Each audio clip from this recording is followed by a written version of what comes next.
बोलो विष्णु भगवान की।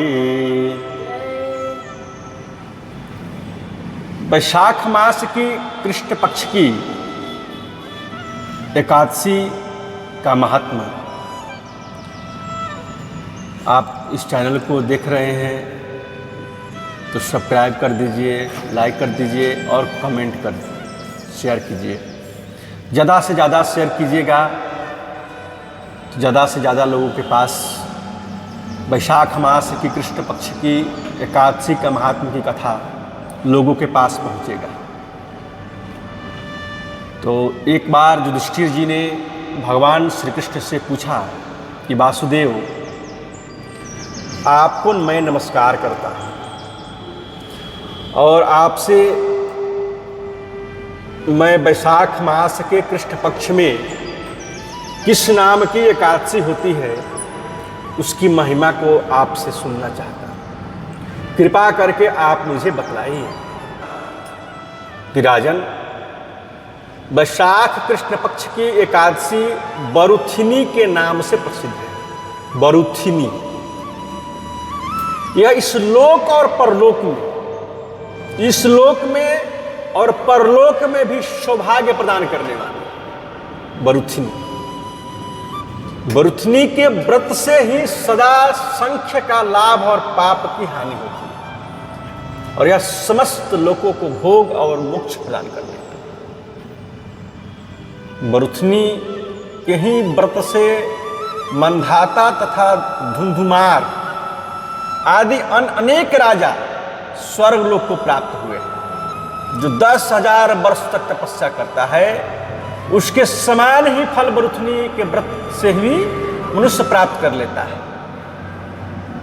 नृपश्रेष्ठ, घोड़े के दान से हाथी का दान श्रेष्ठ है।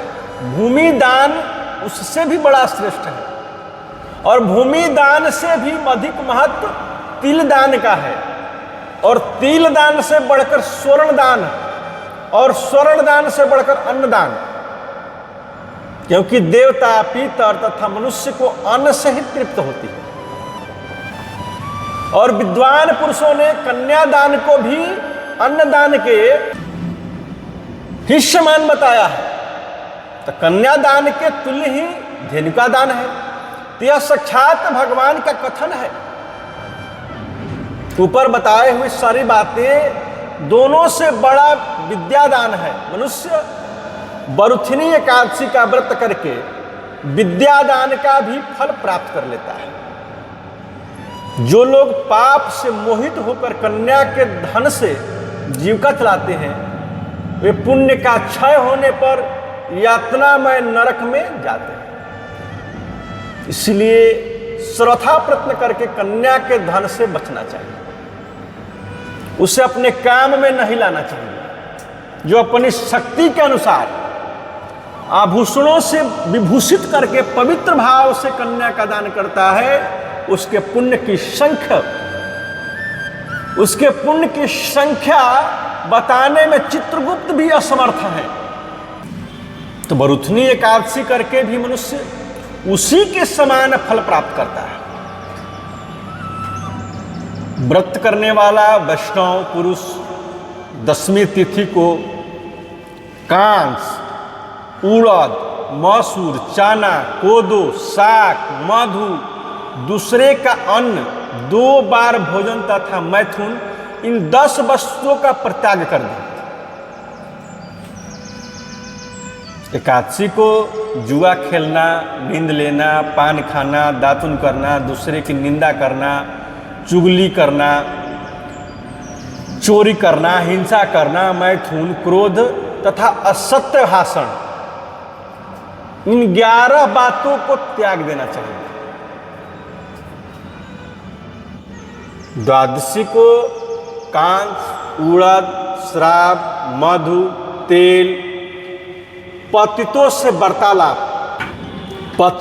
वार्तालाप, व्यायाम, परदेश गमन, 2 बार भोजन, मैथुन, काश्यम, मासम, मसूराश्च, चणकान को द्रवास तथा शाकम, मधु, परानम च पुनर्भोजन मैथुने वैष्णव व्रत कर्ता च दशम्या दश वर्जयेत् द्रुतक्रीडा च निन्द्रा च ताम्बूलम दंतधामनम परापवादम पैशून्ये अस्तेयम हिंसा तथा रतिम क्रोधम चरनित्यवाक्यानि ह्योकादश्याम विवर्जयेत्। बैल की पीठ पर सवारी और मसूर, इन 12 वस्तुओं का त्याग करें। राजन, इस विधि से बरुथनी एकादशी की जाती है। रात को जागरण करके जो भगवान मधुसूदन का पूजन करते हैं वे सब पापों से मुक्त हो परम गति को प्राप्त होते हैं। अतः पाप भीरु मनुष्य को पूर्ण प्रयत्न करके इस एकादशी का व्रत करना चाहिए। यमराज से डरने वाला मनुष्य अवश्य बरुथनी का व्रत करे। राजन, इसके पढ़ने सुनने से सहस्त्र गोदान का फल मिलता है और मनुष्य सब पापों से मुक्त होकर विष्णु लोक में प्रतिष्ठित हो जाता है।